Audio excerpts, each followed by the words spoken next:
Okay, 3 after. You ready to do this thing? Absolutely. All right, let's do this thing.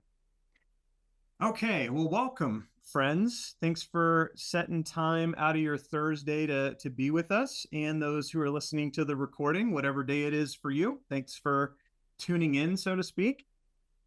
We do have, before we actually kick this off, a sort of public service announcement that we wanted to share with you guys. That's important. There appears to be a scam afoot that we wanted to let everybody know about. We blogged about it this morning.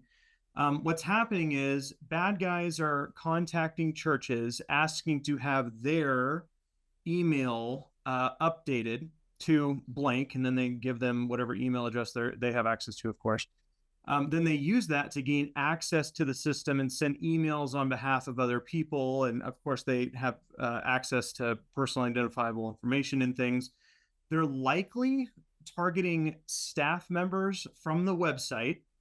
And then after they gain access, updating the lead pastor's email address to their own, and then sending on behalf of the lead pastor. Obviously, that's a big deal. So there are tips and suggestions on how to prevent this from happening and educate your team on our blog. There's also in the chat of this webinar a link to that blog post with those tips and suggestions. You might want to go ahead and open that up in your browser so that you can read it later after the webinar, bookmark it, or whatever you want to do. Public service announcement ended. Now let's get officially started with today's webinar, and that is TouchPoint Gems. So what is a TouchPoint gem, you might be asking? So we obviously don't have enough time to take a deep dive on any of these features, but our goal today is to help make you aware of maybe one tool that you have in your toolbox that you didn't know you had in your toolbox. And if you'd like to learn about and implement any of those to any of the tools that we're about to talk about today, check our documentation. And then if you could use some additional assistance on top of the documentation, you might consider retained consulting, which we'll talk about a little bit kind of at the end of this, if you could use a hand, if you could use some help. So that's kind of the overall. We're going to talk about the gems, and then we'll go to Q&A. Stacy, that's your time to shine right there during Q&A. And then we'll move on with a couple of announcements and kind of go from there. So let's get into the first gem. And that is branding, church branding.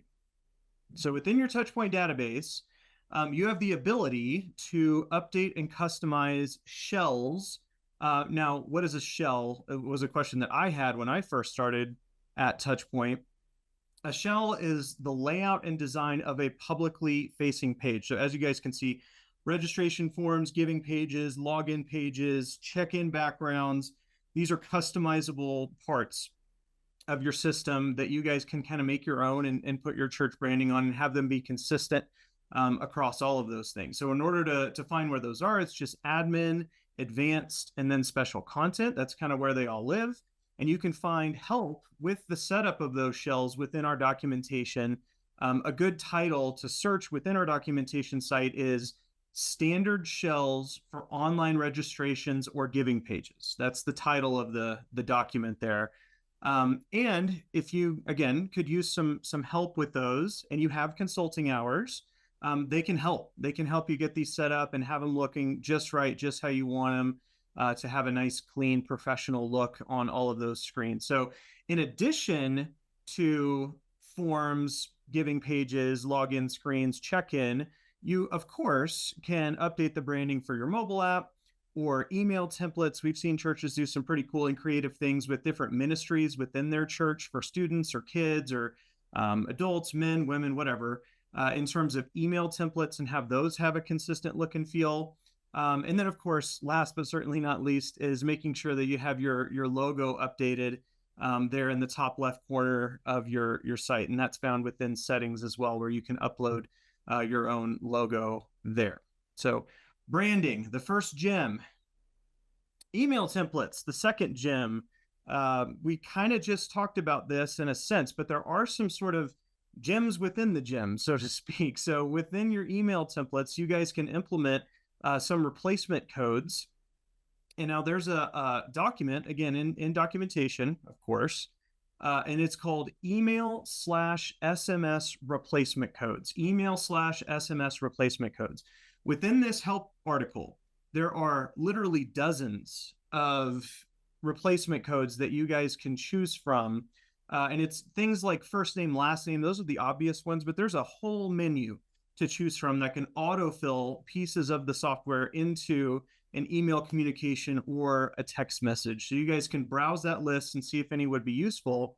And kind of a pro tip, these replacement codes don't have to only be for external communication, which is kind of where my mind typically goes when I'm thinking about using these replacement codes, but they can also be used for internal communication of, different registration statuses or updates or things like that, just making sure everybody's in the loop. You can use those for internal communication as well.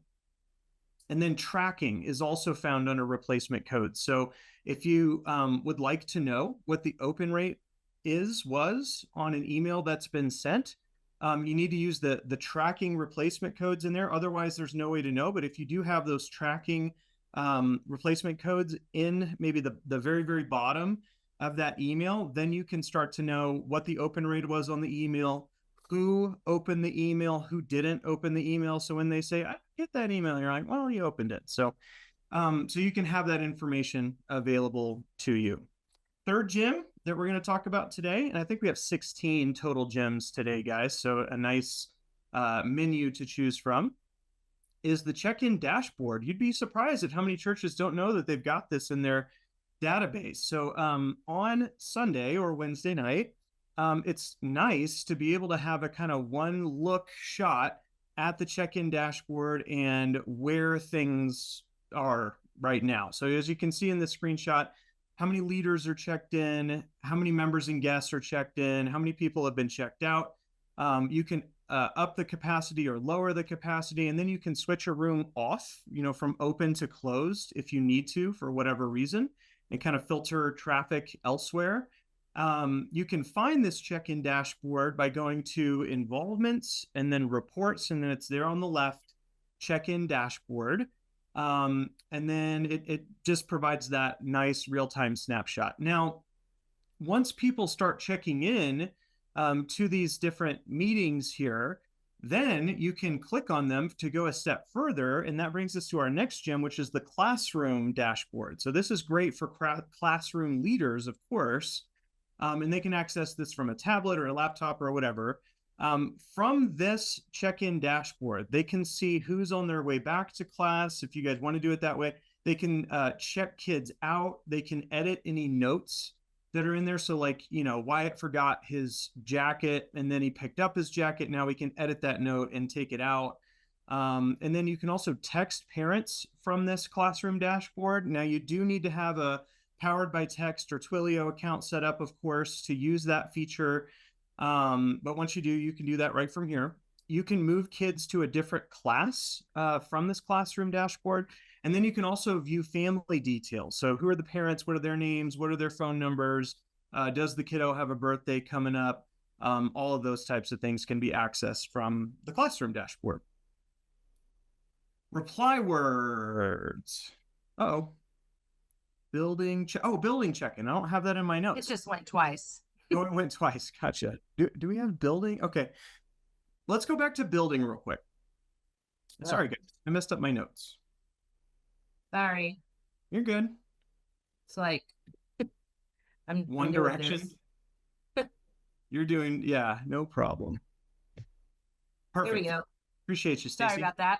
No worries. Building check-in. So if your church has a gym in it and people need to check in to go to the gym, there is a specific mode of check-in profile that can be set up for building check-in. Or if you have like a front desk and you'd like to just know what visitors are in the building at any given moment in time, some of our partner churches will use building check-in for that purpose. So you've got building check-in at your disposal as well.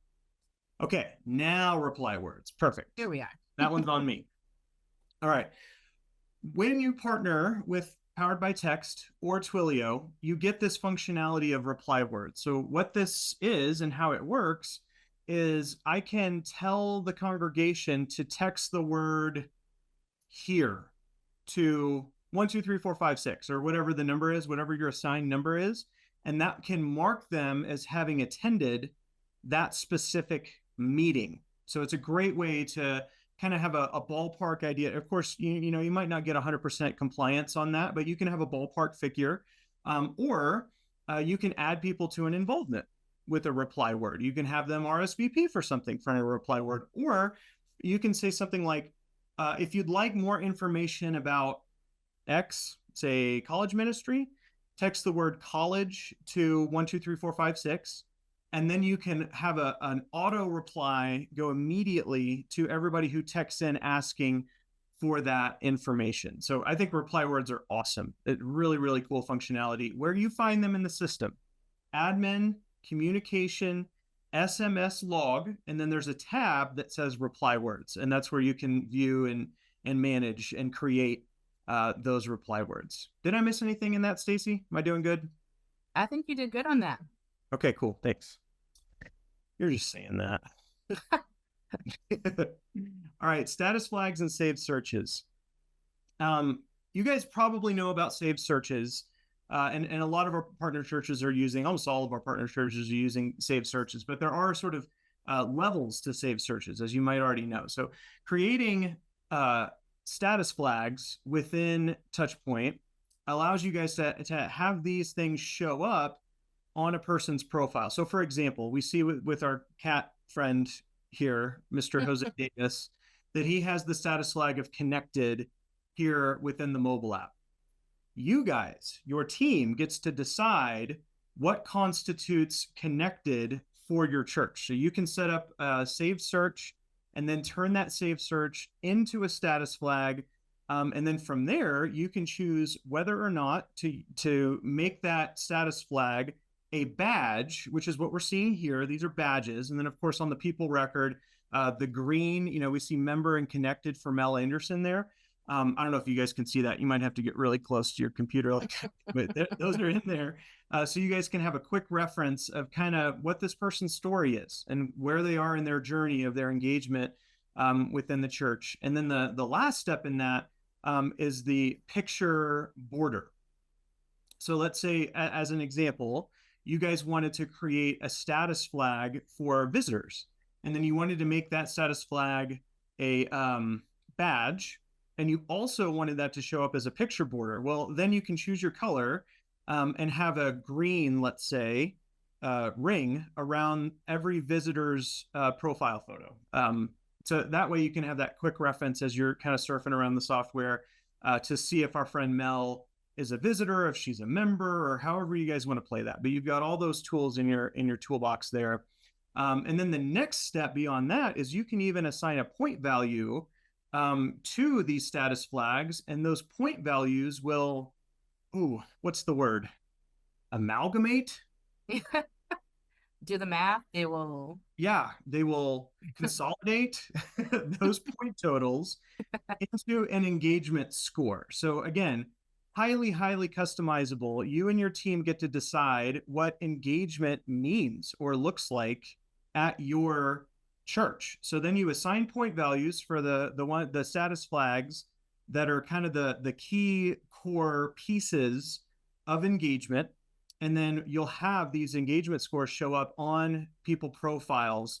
So you can see if engagement is going up or down or what's going on with it there. There's even a search condition for engagement score change over time. So you can even use that to follow up with people, say if their engagement is going down, to follow up with them and next steps and things like that. Maybe assign some tasks to different staff members, things of that nature. So pro tip, if I were working at a church, I would want my engagement score, this is just me talking, to add up to 100, because what we have heard from a few churches is that they don't know what's a good score. Is 35 a good score? Is 45 a good score? If our whole staff knows that a perfect, quote unquote, engagement score is 100, and then we see that it's at 75 or it's at 50 or it's at 25 or whatever, that gives us a kind of frame of reference. So if you were to assign serving 25 points and Sunday school attendance 10 points and giving 10 points, and that adds up to 45. Yep, that's right. And 45 is your perfect score. Then everybody has to know that 45 is a perfect. That's how I would do it. Just a pro tip. But you guys can do that however you want at your church, and maybe you guys are already using that, and that's fantastic. Helps you kind of close that back door. Yes, yeah. What do you mean by that, Stacey? What does that look like? I've heard it said in churches, it's a very wide front door, right? There's so many greeters at the front door. You're bringing everybody in the front door, and you don't always notice who's sneaking out the back. Mm-hmm. And so the engagement score can kind of help make that back door even smaller to try and catch them before they disappear. Right. Because if their engagement score is going down, then that hopefully would prompt us to follow up, and that way they don't just disappear and nobody knows. Yeah, for sure. Also, there is in your system an engagement score report. That's also something that is probably best to just check the documentation, go search the documentation for engagement score report, and it gives you instructions on how to view that, where to view that, how to get that set up. That can, again, just kind of help you check that regularly to know how trends are going up or down, even from a macro level of engagement at the church, not only individually, but from a congregational point of view as well. Dashboards and widgets. These are at your home screen. You guys probably see them every day. Hopefully they are useful to you. The way to get to edit dashboards and widgets is admin, advanced, and then homepage widgets. Once you get to that screen, there are a ton of homepage widgets that you can turn off or on. And if you're interested in learning how they work, I messed up. I covered that T on widgets. You guys are going to have to trust me that there's a TS behind widgets. We didn't know how to spell it, yeah. Not widgets. That's on me. But yeah, if you see a widget that you're curious about and how to get it set up, there is, I believe, a help desk documentation article for each and every widget that can walk you through how to get that set up. That's also something that if you could use some help with, our consulting team can certainly help you out and make sure that your dashboard is useful for you as people are logging in. And of course, dashboards and widgets can be tailored to specific people or teams based on what's relevant for them, what they have roles to see, those kind of things. So extra values is next. Stacey, can you explain the difference between a standard extra value and an ad hoc extra value and kind of an example of where you would use each of those, please? Sure. The easiest example of the difference is that a standard ad hoc, once you add it to one person's record, it's that extra value will now exist on everyone's record. It won't have a value on everyone's record yet because you've only set it for that first person. But since you've made it a standard extra value, it's now one that you can fill in for anyone else. The ad hoc extra value is one that when you add it on a person's profile, it's only added on that person's profile. One of the examples I think that's probably used the most often of that is the parent extra value. If you've got kids that have different custodial parents in different households, that parent extra value is super helpful in connecting all the pieces together as far as check-in and mail and things like that goes. So if you add that parent ad hoc extra value, it only exists for the person you add it onto. Different places that extra values can show up. There is an extra values tab where most of them are housed, where you can click back and forth between standard and ad hoc. But there's also a little bit of customization you can do in that you can put it on the involvements volunteer tab to perhaps track some things volunteer specific that you may want to do that other churches don't do. And also on the membership section of someone's profile, if there are different things you track as far as membership goes. And that's sort of what you can see here on the screenshot. You can see different spiritual gifts and things that they've added to this database. Cool. Yep, makes sense. Stacey, as a quick housekeeping item, could you see if you could enable chat for the webinar for us? Let's see. Yeah. I'm going to move on to Process Builder while you're looking at that. Process Builder, if you could hit the next slide I know you're trying to do two things at once now. There you Perfect. go. Thank you. Process Builder, as many of you guys probably know, is new for some, it's older for others. It's an extremely powerful tool. To me, the punchline of Process Builder is if you're not using Process Builder, there are likely tasks and actions that are dropping, that are falling through the cracks that might not have. It's nice to have some automations built into place that, like, if this happens, then do this within the system rather than having to rely on my own brain cells to try to figure out or remember that I need to make this phone call. I need to invite this person. I need to connect this person with that person, whatever the action. I need to send this email, whatever those things are. The visualization of being able to have that string of events and action items for specific people is really where Process Builder becomes an extremely useful and powerful ministry tool. So that's Process Builder. You guys probably know it and love it already, but if you're not using it, I'd encourage you guys to check it out. It'll only get better with time. That much we know. Registration forms. So these launched no, that was still this year. It feels like years ago, but it wasn't. Earlier this year, specifically within registration forms, we have that added conditional logic, which maybe you guys are taking advantage of, but maybe not yet. But essentially, I can say, if this person answers this question a specific way, skip down to this other question. So that second follow-up question is hidden until they answer this. So for example, if I was saying, what would you like for dinner? And I had steak, ribs, and chicken, I can set up conditional logic to where if I answer or anybody answers steak, then it will open up the question of, how do you like your steak? But if they answer ribs or chicken, that question never opens up because people like their chicken all the same way, I think. Well done and delicious, right? So we can have that conditional logic show up or not show up depending on how users are going to, and sort of tailor that experience rather than having way too many questions that would be irrelevant depending on how somebody answered a question at the top of that form. So that part's really, really fun and a great add for us. And then flexible communications, and then just a lot more standardized questions and different question types that go into those registration forms. Translations. This was also launched this year.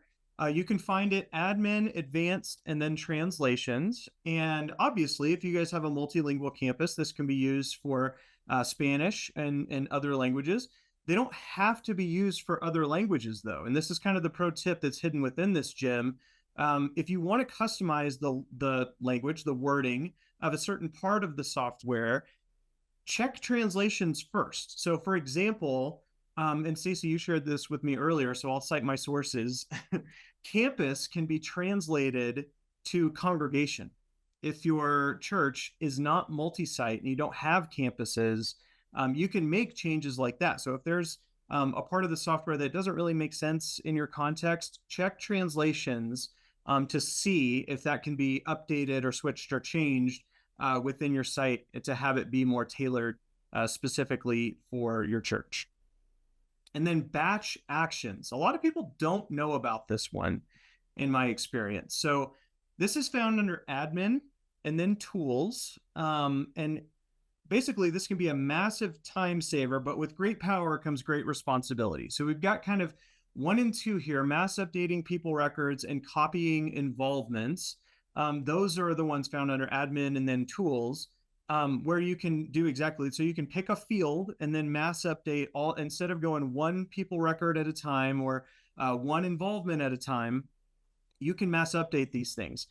The word of caution in this is there is no undo button for this. So make sure that you're sure, maybe you get another set of eyes on it before you pull the trigger on this. And then 3 through 6, so updating status flags, updating engagement scores, updating processes, and then updating tasks and notes. The way that TouchPoint is designed is these things will automatically update overnight. But if you are maybe working on a process and you're wanting it to populate or whatever the case might be, and you want to do a manual push to update any of these things, you can do that from that admin and tools section of your software, and have that manual push come right away.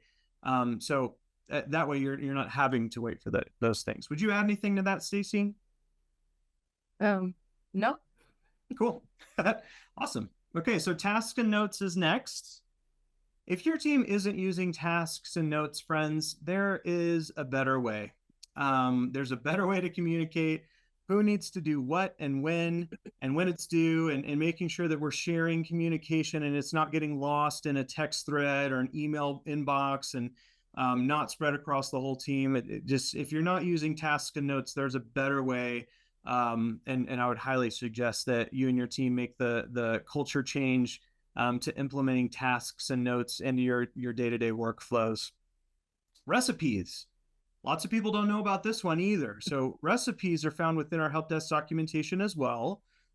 Friends, there's no need to reinvent the wheel when it comes to building SQL queries or Python scripts or any of those things. There are dozens of pre-written recipes within the help desk documentation that other church leaders who have gone before us have already created for you, that you can go copy and paste code into your TouchPoint site. So they're all there for you. So similar to how we talked about replacement codes within email, there are dozens of these recipes within there. If you don't speak the language of SQL or Python like me, use caution as you're implementing these. You might want to get some help from somebody who does speak those languages. And also, this is another area where a consultant can help you take, like, I really want this report or whatever the case might be, and then implementing it into your site without it, not populating correctly or whatever the case might be. So those are some words of warning with recipes, but there is a massive library of recipes within our help desk documentation for you guys to pick from and implement into your software there. And then last but certainly not least, the mobile app. If your church is not using, if your app is not connected to TouchPoint, if your app is not connected to TouchPoint, your people are likely missing out on directories to connect with one another, managing giving and getting their online statements, especially around tax season, of course. Upcoming events and registration, free check-in is a part of the mobile app now. And then ministry updates from channel posts, what's going on in men's ministry, what's going on in students ministry, what's going on in women's ministry. And then, of course, prayer requests, the ability to share prayer requests, to see prayer requests and pray for one another. We all know and believe that prayer is powerful. Our Lord hears our requests and cares about us deeply. So being able to connect people and have them pray for one another and be prayed for is a big deal, and something that we're really proud of and excited about, to sort of provide a space for that to happen and for that to occur within churches. So there you have it. Those are I think it's actually 17 gems that we're going over today. That's the high level of it, which kind of brings us into the last part of our webinar today, and that's just sort of general Q&A. So let's kind of throw things over to the chat side of things here. And Stacy, you've got the mic on how to answer questions about anything that we find or talked about today within the webinar. So yeah, if you have any questions, feel free to use the Q&A located at the bottom of the screen. You should be able to click on that and ask away. Since I just got chat turned on and such, the little delay. So someone's got a question on consulting hours. Is it use it or lose it each month? I'm passing that one back to you, Cody. Yeah, I don't know. Yeah, we should ask Andrew about it. So, you know what, Christy? That's a great question to email consulting@touchpointsoftware.com. I don't know if those, I'm pretty sure it is. It is rollover or it is use it or lose it. It is use it or lose it. Okay. Having a meeting with Andrew at 4, and I'll ask him. Thanks, Christy. Okay. Haley says use it or lose it. Okay. Glad we got an answer on that. Thanks, Haley. Appreciate you.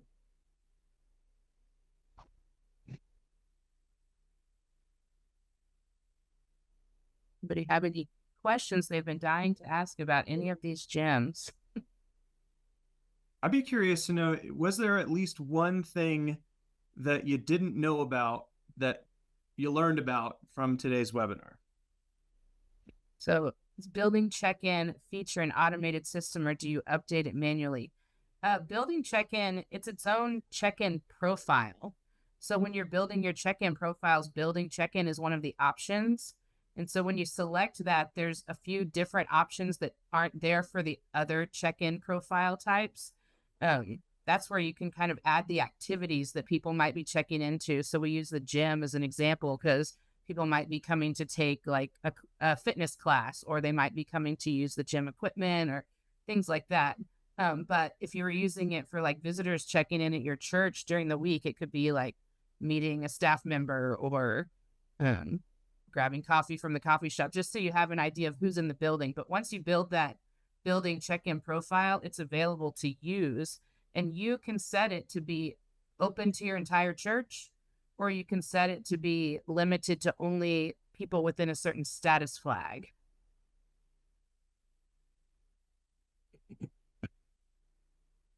Forgot about the recipe. Okay, good. I'm glad to hear that, Christy. Yep.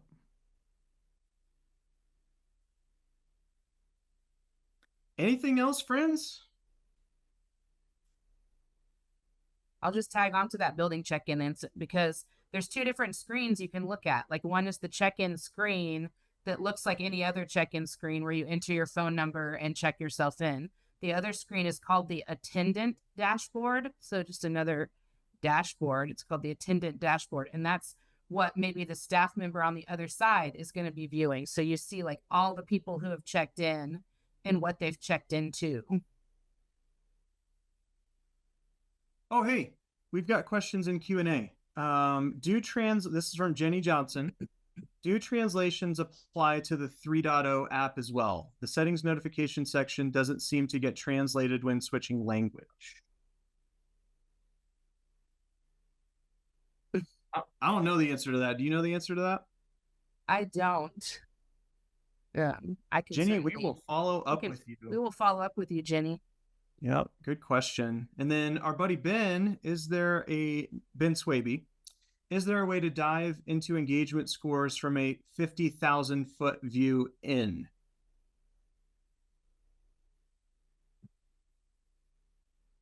I don't know what that means, Ben. Can you give us a little more context?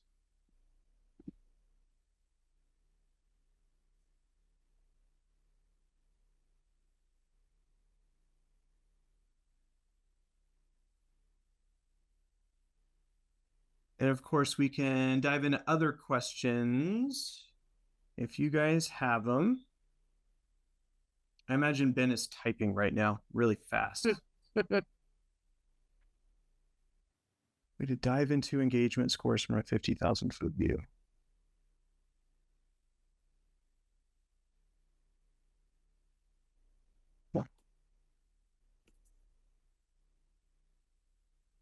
Oh, retracted.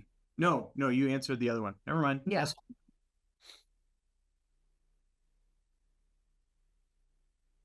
Making a note to follow up with Jenny. Yes. This is Haley. Hey, I will I will just take a guess at what Ben might be talking about. Yeah. I'm thinking he's probably wanting to look at them more broadly. Just guessing maybe, looking at them from a specific ministry standpoint, or maybe like how are our adults doing? How are, or maybe men's ministry. That's my guess. and then honing in from there. Like if we're looking at a marriage ministry as a whole, then let's break it up and look at how is this class doing, and then on an individual basis from there. That would make sense. So, can we take a subset of people and see their engagement scores, or can we see the entire congregation and all of their, or our members or whatever? Stacey, do you know of a way to do that? I imagine there is a way since it's so customizable, but I would have to dig into the articles to build that. Yeah. I mean, since it's all done based on saved searches and things like that, I imagine there's a wide variety of things you can do. Because my thought would go to maybe setting up dashboards with some of this to be able to look at it from a 50,000 foot view, and then like hone in individually to different widgets. Yeah, there's probably a way to do that. Connecting all the gem dots. Yeah, the G. I realize we're talking about like a gym, GYM, with the building, and then we're talking about gems. We need a JIM on this. Yeah. Yeah. Oh, here we go. Another question. Small question regarding branding. Can you upload a custom font package to use across TouchPoint and the mobile app? Not yet, Jonathan. We'd love to add that in the future, but that's not a current part of our functionality. I love that idea. Love that idea. Would love to make that a part of TouchPoint in the not too distant future.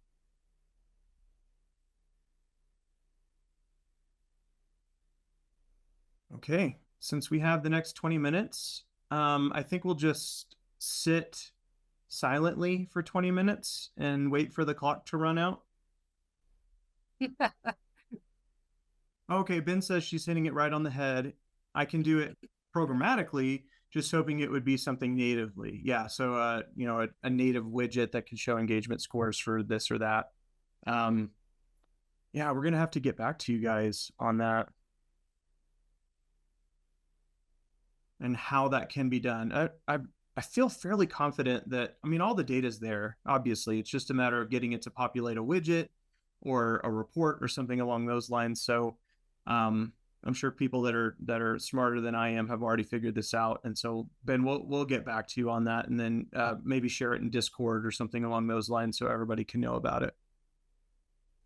Christy, in Mobile 3.0 for media, is there a way to add a filter at the top like there is for events?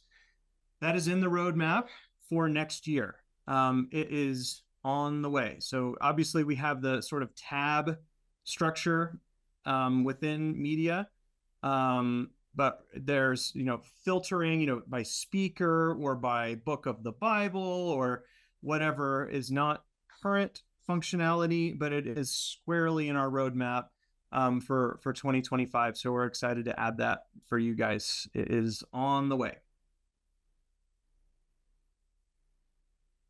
Oh, 5 minutes. Thank you, Stephanie. So we don't have to sit in silence for 20 minutes. We just have to sit in silence for 5 minutes, which we're not doing anymore. Go back here. Yeah, let's talk consulting subscription. So like we've mentioned kind of throughout today's webinar, if you guys run into something that you want to do within your software and you're not sure exactly how to do it, it's more than just a support request where you have a quick question. TouchPoint Consulting is that partner that can come alongside and not only answer the questions, but also kind of help you guys to implement this SQL script or this Python script or whatever it is that you guys are trying to do, or get that widget set up, get your dashboards customized for your team, whatever it is. This is what that investment can kind of deliver for you guys. So consulting at touchpointsoftware.com if you're interested, or if you want, you can scan that QR code and it'll take you to a screen where you can go from there. Thank you guys for your time. Christy, thank y'all for your time. I love that, being from Texas. And of course, Stacey being in Texas. Always appreciate the y'alls. Yeah, thanks for being here, friends. We love you. We're praying for you and your ministries, especially going into the holiday season. And we pray that many would come to know Jesus as their Lord and Savior as a result of your time and your effort and your hard work. We're honored to partner with you in ministry. And if there's anything that we can do to serve your church during this season, then please just let us know. Thanks for being here, guys. Thanks for being my partner in crime, Stacy. It's been fun. Of course. All right. Thanks, guys.